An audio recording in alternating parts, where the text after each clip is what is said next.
청와대로부터 문재인 대통령께서 가급적 이른 시일 내에 윤석열 대통령 당선인과 만났으면 한다는 연락을 받았습니다. 윤석열 당선인은 국민의 걱정을 덜어드리는 게 무엇보다 중요하다면서 의제 없이 만나 허심탄회하게 대화하자고 화답을 했습니다. 문재인 대통령과 윤석열 당선인은 3월 28일 오후 6시 청와대 상춘제에서 만찬을 겸해 만나기로 했습니다. 3월 28일이니까 내일이죠.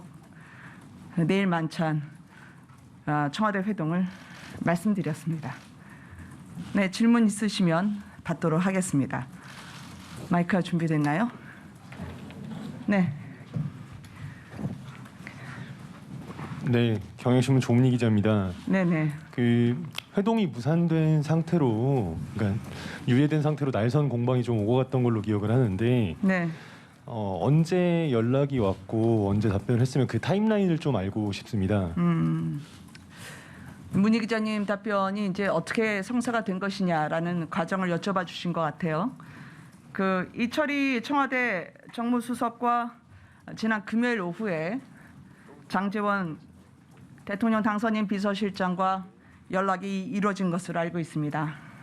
그 이후에 여러 차례에 걸쳐서 두 분이 장소와 일정을 조율해서 최종적으로 월요일 6시 만찬을 겸해서 만나기로 결정을 한 것으로 듣고 있습니다.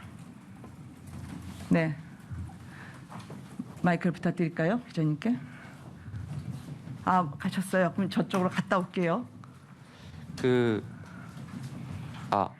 회동의 성격을 네네. 두고 이제 그게 실무 협의를 할 것이냐 아니면 환영을 할 것이냐 이런 부분에 대해서 좀 이견이 있었던 걸로 알고 있는데 네. 이 부분에 대해서 어느 정도 이야기가 된 거라고 보면 될까요?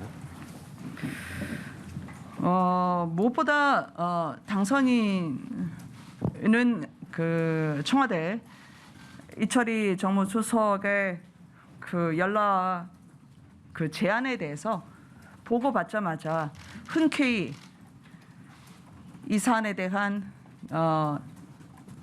지속적인 속도감 있는 진행을 주문을 했습니다. 그것은 지금 저희가 코로나 국민들이 직면하고 있는 어려움, 또 우크라이나 사태로 인해서 우리 국내에 미치고 있는 경제적 파장, 그리고 안보에 있어서의 윤석열 당선인이 갖고 있는 국민들의 우려를 덜어주기 위해서라도 엄중한 상황에서 직접 국민들께 걱정을 덜어드리는 것이 중요하다고 판단을 했기 때문입니다. 허심탄회하게 두 분이 만나셔서 아마 협의를 진행하게 되실 거라고 생각합니다. 네. 네, 뉴스토마토 임유진입니다. 네네. 사진을 찍기 위한 회동을 안 한다고 하셨는데 이게 네네. 감사원 위원 문제가 해결이 된 이후에 바로 이제 전격적으로 회동이 결정되는 거에 따라서 좀 국민적으로 봤을 때는 계속해서 이제 회동을 했으면 좋겠는데 계속 미뤄졌던 거는 이건 지분을 좀 다투기 위한 것이 아닌가라는 의구심이 있는데 이에 대한 어떤 생각이신지 궁금합니다. 지난 그 윤석열 당선인이 저희 인수위 1층에 마련됐던 기자님들 프레스 라운지에 들어가서 한번 이야기와 즉석 인터뷰를 진행한 바가 있었죠. 그때 물론 감사위원을 포함한 인선 이야기가 있었지만 청와대 회동은 다른 차원의 문제라고 말씀드린 바가 있었습니다. 그것은 어떠한 그 추정을 하실지 모른다 하더라도 회동에 대해서는 윤석열 당선인은 늘 열린 마음이었음을 다시 한번 확인을 해드립니다. 그래서 국민들께 현재 대통령과 그리고 대통령 당선인의 만남이 의미가 있으려면 유의미한 결실이 있어야 된다라는 점에서는 늘 일관된 기조였죠. 그런 면에서 결론을 도출을 하고 또 자연스럽게 두 분이 만찬을 하시다 보면 국가적 현안과 과제에 대해서 이야기하실 계기도 나오지 않을까 저는 생각합니다. 예, 또 질문 있으실까요? 예. 예, 한국경제신문 김민혁 기자입니다. 네. 일단 회동에 그럼 배석은 당선인 측과 청와대에서 어떻게 하시는지 네네. 그리고 두 분께서 단독으로 만나시는 기회도 있는지 여쭤보고 싶습니다. 네.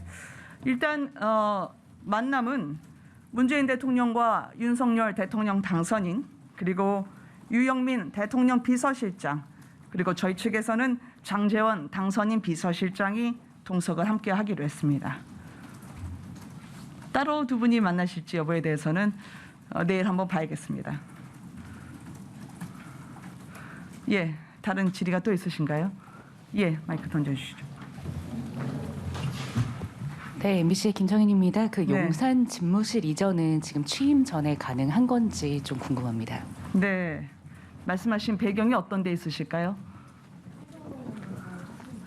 아, 네네. 네네네. 제가 당선인의 스케줄을 보면 당선인의 머릿속에는 온통 경제와 그리고 국가 안보였던 것 같습니다. 그리고 의제는 다시 한번 말씀드리지만 두 분이 허심탄회하게 말씀을 나누게 될 것입니다. 네. 네, 저 이데일리 김호준입니다. 일단 윤석열 당선인 장제원 비서실장으로부터 이르면 네. 오늘 총리 후보 5명을 보고받는다는 보도가 있었는데요. 네. 좀 사실관계, 후보로 여러 분이 거론이 되고 있는데 여기에 대한 것과 또 하나는 그 홍남기 경제부총리가 문재인 대통령 임기 내에는 2차 추경안을 국회에 제출하지 않겠다는 입장이라는 보도가 나왔는데 이에 대한 당선인 측 입장을 좀 부탁드립니다. 총리와 관련해서는 저희가 인선 기준이 있습니다. 그리고 원칙이 있습니다. 그것은 국민들께서 보시기에 빈틈없는 국정 운영이 될 수 있도록 인선 작업을 진행을 하게 될 것입니다. 이게 후보를 물색하고 이 검증에 들어가는 절차라고 하는 게 그 시간 스케줄은 순조롭게 새 정부가 대통령 당선인의 취임 이후에 유능한 정부로 일할 수 있게 하겠느냐라는 데 초점을 맞추고 있습니다. 그래서 아마 후보를 저희가 알아보고 검토하고 그리고 검증 작업에 들어가는 것 또한 이제 막 시작 단계에 불과합니다. 그리고 두 번째 질문과 관련해서는 따로 여기서 답변드리지 않겠습니다. 예, 질문이 또 있으실까요? 예.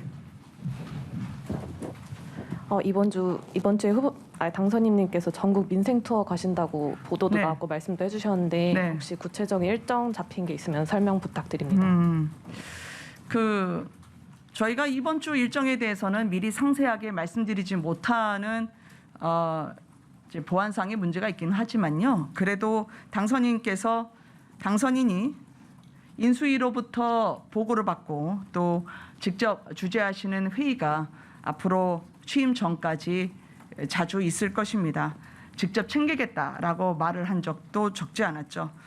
그러니까 국정 기조와 과제를 1차적으로 선별하고 보고받는 일정을 진행을 하게 될 것입니다.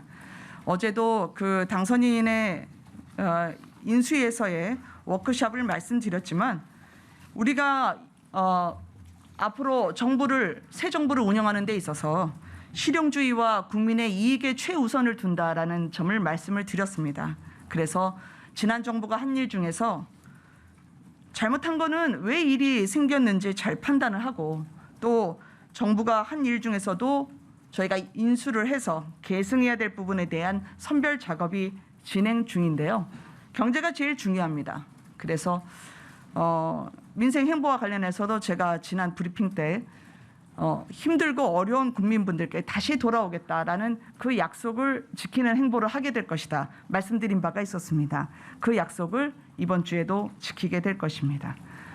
그런데 선거 때처럼 월요일부터 금요일까지 그렇게 지역을 돌아다니기에는 저희가 국가 정책과 또 국정 운영 철학을 함께 공유하는 부분이 인수위 과정이 물리적으로 있기 때문에 그 말씀을 드리겠습니다. 예, 감사합니다. 고맙습니다.